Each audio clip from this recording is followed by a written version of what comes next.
All right, we are starting our third day of thermal chem today. We're going to do a little lab on it, so fun. Next time, I need you to bring, I'll have some here if you didn't forget, but I need you to bring your favorite chip or nut. We're going to try and figure out how many calories are in it. Okay, so just a chip or a nut, full one would be great. You know, hopefully it doesn't get crushed on the way here, but if it does, it does. But if you bring a chip or nut, I don't have any nut allergies in here, did I? I didn't look at that. Okay, so chip or nut, we're going to burn it, see how many calories are off of it. Okay, next time. So today we're going to be using a specific heat equation that we're going to be using today and tomorrow. We're going to take the notes for 7.4, but we're not going to submit the assignment 7.4 because we're going to go in the lab and do a specific heat lab, which is this other lab. And then when we come next time, I'll review the specific heat again. We'll go into the lab and burn our whatever we brought, and then we'll come back and we'll finish 7.4 and submit it. Okay, so that's what we're doing today and tomorrow or next time. What I'd like you to do is sort of watch this as we go on. This is the animation of creating, and don't watch it. We did it last time, right? If I remember right, yes. Okay, so we watched the animation of creating and breaking bonds, and we found out that reactions can be exothermic when they give off heat, and they're endothermic when they take in heat. We did the hand warmer things, that's just a reminder. When we work about specific heat, each metal that we have, each substance we have, can hold so much heat. Okay, it has an ability to hold so much heat. So if I put it out in the sun and just let the sun beat down on different objects, different ones will retain that heat differently. Okay, and then I put them in the shade. Some will remain hot for a long time, others will go cool very quickly. That's what basically specific heat is. It's basically the ability how much heat that a substance can take in order to raise it 1 degree Celsius, 1 gram. This is the equation we need to write down. This is the equation we're going to be using a lot. Q also could be said as being, so you'll see it should be written as Q or as delta H, meaning change in enthalpy or change in heat. Those mean the same thing. So Q or delta H is change in heat, energy. M is the mass of the substance, whatever I have. C, and you'll sometimes see that written as C subscript P. So if I slip and put CP up there, that is how it used to be written. And so now they've dropped the P, and I don't know why, but you know, old habits die hard. So C is a specific heat. How much energy does that substance need to raise 1 gram of it 1 degree Celsius? And then delta T, anytime you see that triangle, it just means change in, is the final temperature minus the initial temperature. We're going to use that today. If delta T is negative, then heat is lost. That means Q is negative. It feels hot. It's exothermic. If Q is positive, that means heat was had to be put into it. Q is positive, and that was delta H, and it was above. That was endothermic. So it's sort of weird because if heat is lost, then it's exothermic. Just remember, it's giving off. It's getting out. It's exiting the system. Exothermic. If heat is gained, it's putting into the system, endothermic, and you get that.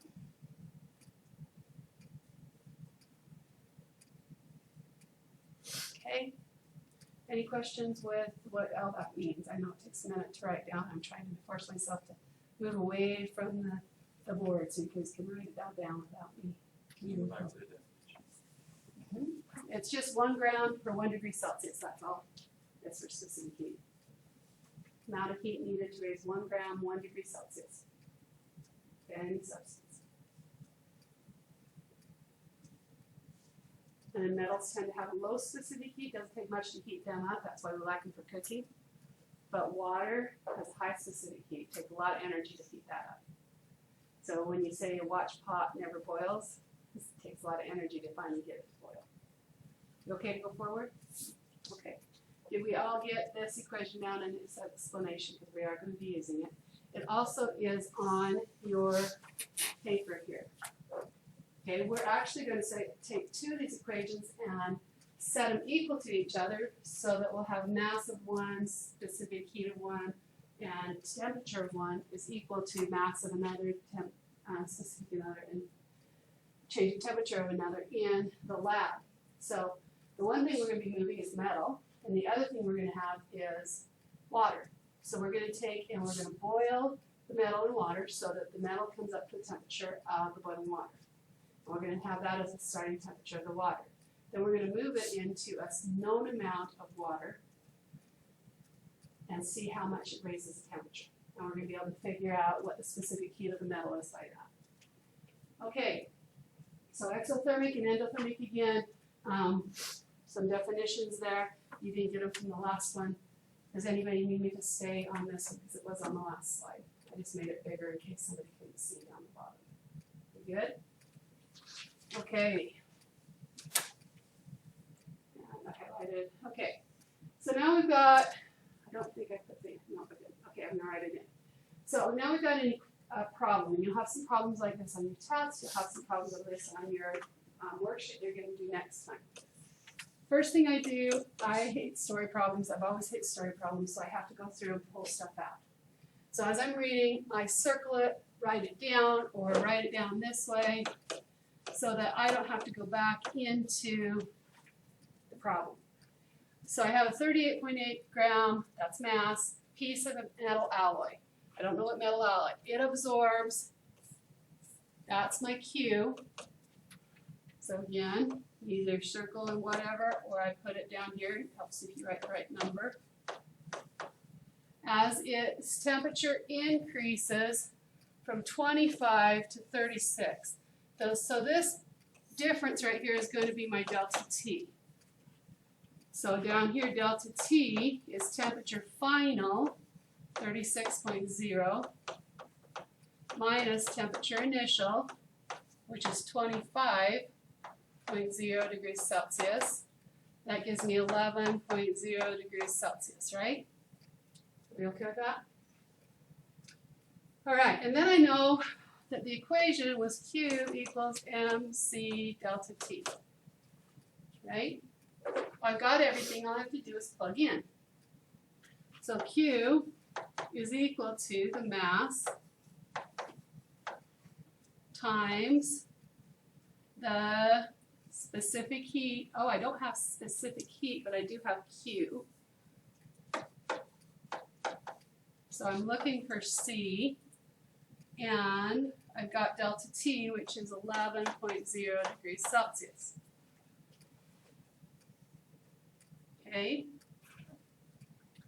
So I can take and times these two together, or I can just divide both sides by 38.8 grams times by 11 degrees Celsius. Over here they'd cancel out, but over here they wouldn't.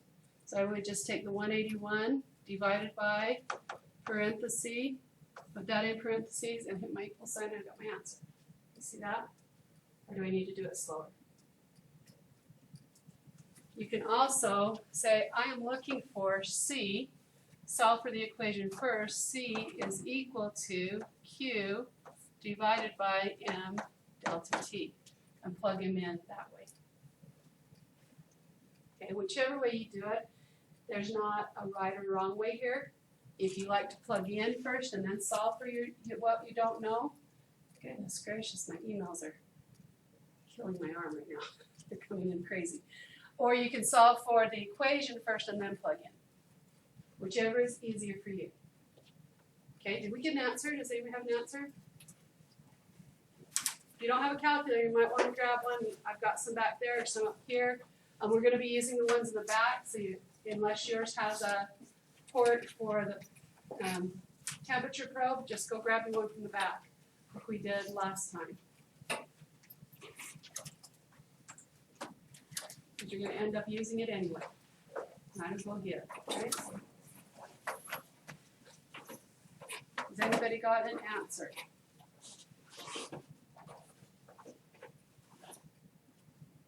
I'm just going to rewrite that nicely so it is easier to see.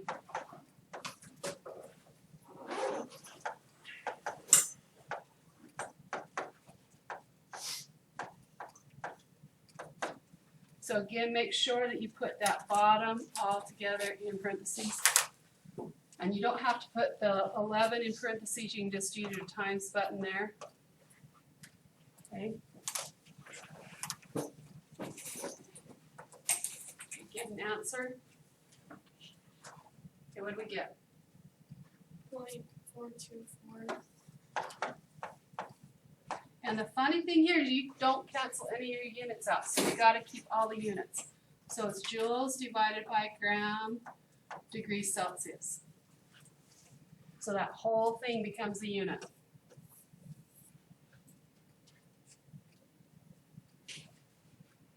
Okay. Now I'm going to stop here in your notes. I'm going to start explaining your lab. So if you'll grab the lab out, we'll come back to the worksheet and notes next time. So don't worry about trying to do it on your own. We'll go through a couple more problems together, but we're going to go through the specific heat lab. Okay, so when you get back there, do you need me to go back? Did you get it? Okay. Don't be afraid to tell me, I don't have it, please can you go back? Okay, we okay to go forward? Or are we there for a minute more?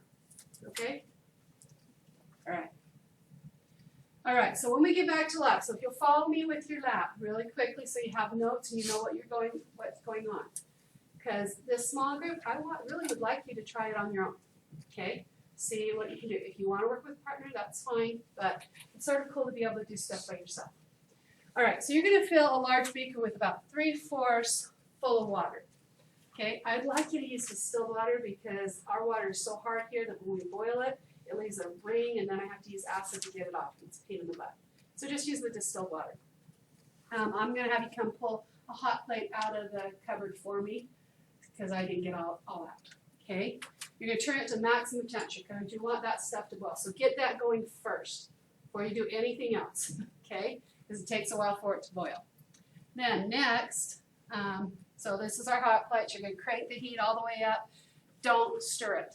Leave the stir off, okay? But crank the heat all the way up. Because we're using metals, we don't want them to wrap around there in the beaker and break the beaker. So leave the stir off. You're going to pick 2 metals. You're going to have a set of metals. You can choose what metals you want to do. Don't care. Okay, you're going to weigh and record what metal you took.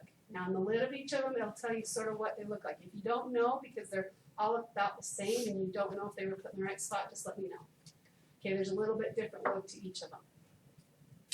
Record the color and size. When it comes to the silver ones, be specific, because if you look at one will be more of a yellow silver, one will be more of blue silver. So be specific when you record the color and size. And then record, if record the identity of the metal. So let me know if you don't know and I'll let you know what the metal is. Okay? You're going to use some crucible tongs and you're going to carefully set, and I do mean carefully, don't drop it, it will break the beaker. Carefully set these down into the water. It doesn't have to be boiling yet, but get it in there because it'll help it bring it up to temperature at the same time. Okay? And let it boil. Then you're going to get your temperature probe together. This is the very last thing you do because we don't want to use batteries too much. Get your temperature probe together and watch the temperature. What temperature do you think it's going to boil at? What? Which is? Okay, that's at sea level. We're above sea level. Are we going to boil above it or below it, do you think? Below it. We're actually going to boil below it. If you've ever gone backpacking and you take noodles or anything like that, and you go up to the high mountains and you boil your water and you put your noodles in and they just don't get cooked. It's because the boiling temperature is actually lower than what you need. That's why they tell you to put lots of salt or bring lots of salt. So it will raise the temperature and then you have to rinse your noodles off because then they're really salty in order for you to eat them. So just a little FYI, we did that backpacking a lot. Okay, so we're still heating. While that's heating, and you sort of just take the temperature and then take the temperature probe out. Don't leave the temperature probe in the water. And the reason I say that is the wire on the temperature probe often gets melted on this hot plate because people aren't watching it and it goes right against that. So just take the temperature, see how close you are. It'll be about 96 here. So you'll be about 96 degrees is where you, it might be a little bit lower because of the storm. Okay? You're going to put both metals in, and you're just going to let that go. While that's going, you're going to measure out 100 milliliters of distilled water and put it into a styrofoam cup, and then put the styrofoam cup into another big beaker. And the reason why you put it into another big beaker is so it doesn't tip over when you put the temperature probe in and the metals in. Because styrofoam cups are not real steady, and we've lost data that way. Then you're going to hopefully have cooled down your temperature probe to room temperature. You got to take the temperature of this water. Okay, so if you don't want to take the temperature of the hot water yet and just leave it at room temperature and then take this and then go back to the hot, that might be the best way to do it. Okay, but you need the temperature of this water. Okay, come on. Did I miss part? Okay, so that's taking our temperature of the water. Then you're going to wait till this water's boiling. Take the temperature of it again. Don't do anything yet though, because then you've got to let the probe cool off. So you got to sort of remember, you have to have written down what the temperature of the water is in the styrofoam cup, because that temperature probe has got to get down to that temperature before you put it back into the styrofoam cup. Because otherwise the metal temperature probe is going to heat up the water, and you don't want it to do that. So you get it back down and then put it into, and make sure it's dry, because you don't want to transfer any water, into the styrofoam cup again. Okay? And this is all in your thing, but I'm walking you through it so you can sort of see what's going on. So you've taken the temperature of this, you let it cool. Now, you put your temperature probe in here. You're going to transfer one of these at a time, just one. So you're going to take and move one of them from, I don't know if I show up, nope I don't. One of them from the beaker into the styrofoam cup, and you're going to stir it with the temperature probe and see how high that temperature gets. And then you can write it down. You're going to take that temperature, whatever it is, as the beginning temperature for the next one you move. Then you're going to move the next one over, stir, stir, stir, see how hot it gets, and write it down. And then we're going to do the calculations. So then it's time to clean up whatever you've got. Dump the water out, dry the metals. It's really important you dry the metals so they don't rust, especially iron. Aluminum's not too bad, but it does have, come on, is it just going to not go forward anymore? Turn off the hot plates and unplug them. I'll put them away because they have to be cool. So the minute you get the last metal out, turn it off, unplug it so it can start cool. It takes a while. Wipe down your laptops and raise your hand. I'll come give you a stamp. Then you can come back in here and we can start do the calculations for it. We'll turn in the lab next time. If you get it done today, great, turn it in. If you don't, it's okay. We'll have work time next time when we do some stuff, some more of the calculations. Okay, any questions? Okay, then we're going to head back to lab.